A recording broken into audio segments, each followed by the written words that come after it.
For 7 years, I used a Fitbit to track my steps.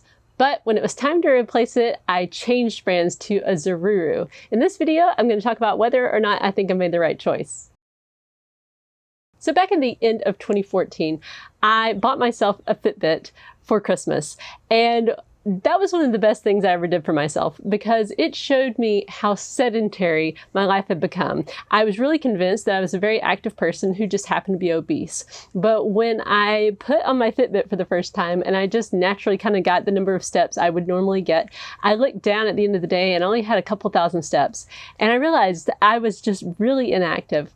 And it held a mirror up to me. It became kind of my accountability partner. And my Fitbit helped keep me motivated to continue to get my steps in every day, which I really do think helped me to lose weight. And I'll always be grateful that Fitbit made such a good product that really did help me and motivated me. That being said, there were some problems that I had with the Fitbits that I bought. I paid $80 for my Flex when it first came out, and I spent $128 on my Alta that I bought. And certainly for the benefit I received, I feel like those were totally worth it. I've been able to lose 80 pounds and maintain my weight loss in a healthy range for years now. And I do attribute a lot of that success to, walking those 6 miles, which kept me consistent with intermittent fasting. That being said, I am a very frugal person, and I have had some problems with the Fitbits. The first Fitbit I had, the Flex, I had problems with the band. I had to replace the actual band, not the actual device, but the bands several times over the course of a couple of years, which was frustrating for me because I felt like I paid a lot of money for that device and I expected it to last several years. And just when it went out of warranty, I had to actually replace the device itself because it stopped working. Eventually, I replaced it with a Fitbit Alta, which again, I had problems with right off the bat. I had a problem with the charging cable, which they sent me another charging cable, but it was frustrating that I had to do something right off the bat after I had paid $128. And just like I had problems with the bands with the Flex, I also had problems with the bands with the Alta. I ended up needing to repair those several times with super glue, and eventually part of the thing just kind of like ripped at the end, and it was just, it didn't last as long as I wished it would based on the price I paid. So when I started looking around at Fitbits, I realized I was going to be spending at least $70, maybe even more, to buy a new one. And so when I was on Amazon, I saw this thing called a Zaruru, and it was like $33. And I thought, well, hey, for half the price, maybe this is worth looking into. And I've been using it for several months now, and I've got to say, I've been really impressed with this device. The thing that really caught my eye was that it claimed to monitor blood pressure, which is not something that even Fitbit said it could do. And so I looked into the technology, and this is new kind of technology, and there's still a lot being done to develop it. But basically, it has to do with the pulse arrival time.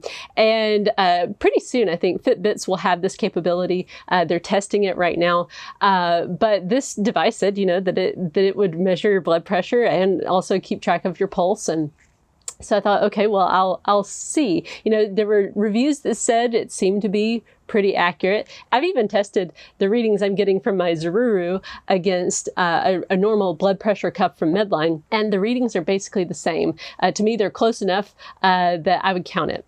Now, to me, this was just kind of a cool thing. I was like, I would kind of like to know what my blood pressure is, occasionally. And, my pulse rate, I didn't really care too much about tracking it, but it's kind of just a cool feature that I liked that it had available. Of course, the main way I use this is as a step counter. And that's exactly what it does for me. It counts my steps. It seems to be the same in accuracy as my Fitbit. Another cool thing is that the screen is colorful. My Fitbits always had just the plain white lettering, but this has more color, which I do enjoy. And you can change the display. There are lots of different options. It also fits on my wrist well. I have a really small wrist, but the adjustable band can fit on my wrist. It also claims to be waterproof with an IP68 rating, which I don't really understand, and I certainly have not tested, but I think is kind of interesting.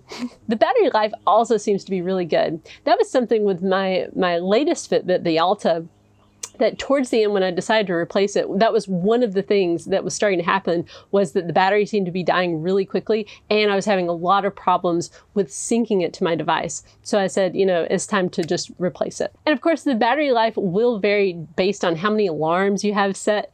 Mine mainly just vibrates one time a day, and that's when I hit my step goal. And there is a nice little celebration. Now the battery life will vary based on how many alarms you have set, so how often is it vibrating and lighting up with notifications and things like that. Now there are some cons. First of all, there's no weight tracking integration. This was the first way I started tracking my weight. When I first started weighing myself, I just used the FitBit app. And so I put my weight into the app, and that's how I did it for a long time. But I also have a spreadsheet that I use, and that's my main way that I keep track of my weight.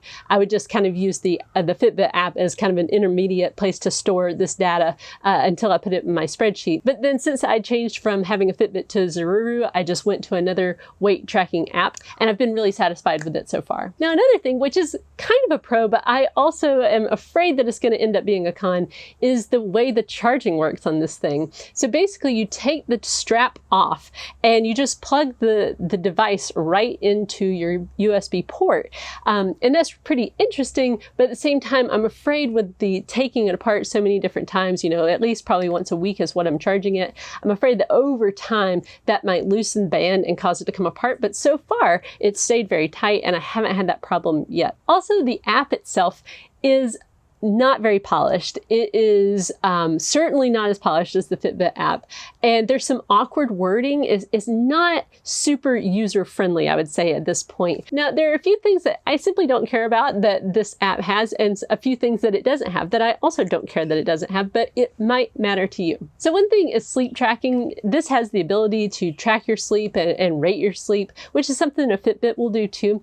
But I found with the Fitbit, I did that for a little while, and I didn't find it that helpful. In fact, a lot of times I found that if I just rated myself on like, do I think I feel rested and like I got a good night's sleep? A lot of times, you know, Fitbit would try to tell me that I didn't. And if I just kind of like only looked at the Fitbit, what it was telling me, it was like it would influence how I felt. So I just decided I don't need that. This also has the ability to integrate with like app notifications, so you can see that you got a text message or whatever.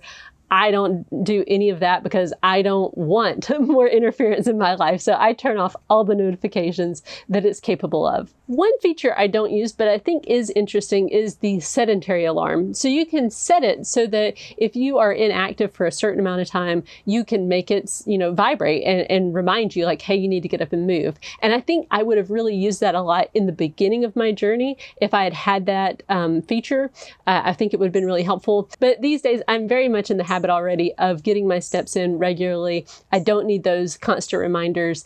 And plus there are a lot of times where I don't want to be interrupted. I don't want something, you know, saying, hey, you've been still for too long, because sometimes when I'm writing and things like that, that will just annoy me. It also doesn't have like a community. So with Fitbit, you could be people's friends on Fitbit and you could, you know, challenge each other and things like that. But there is none of that with the Zaruru, which doesn't matter to me, again, because I am in this habit already. I don't need these extra things that I might have found more useful in the beginning. Now, one thing that the Zaruru does not have, that the Fitbit does have, and that was very important to me in the beginning, was badges. In fact, I feel like badges were the thing that really helped me in the beginning to be motivated, to stay motivated. It like gave me that want to try to get out there and get my steps in.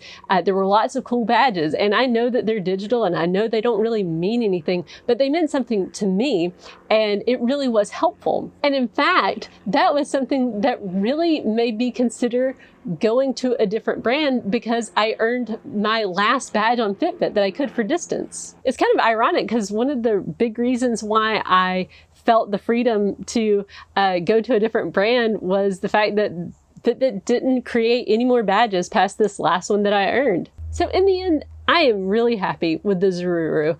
For where I'm at right now on the weight loss journey, I feel like it checks every box that I needed to check.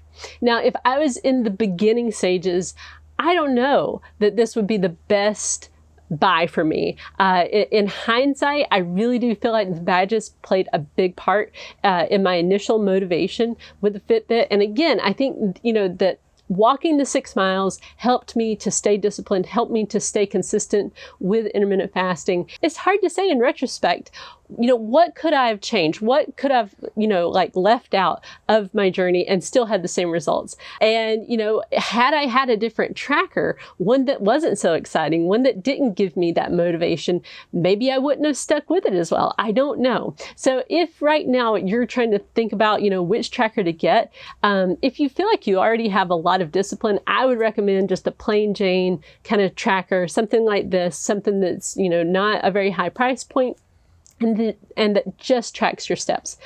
But if you need some extra motivation, if you need something to make it a bit more fun, I still am a big fan of Fitbits. I think, they are at a higher price point and you may not have them last as long. You may end up needing to replace them, every couple of years.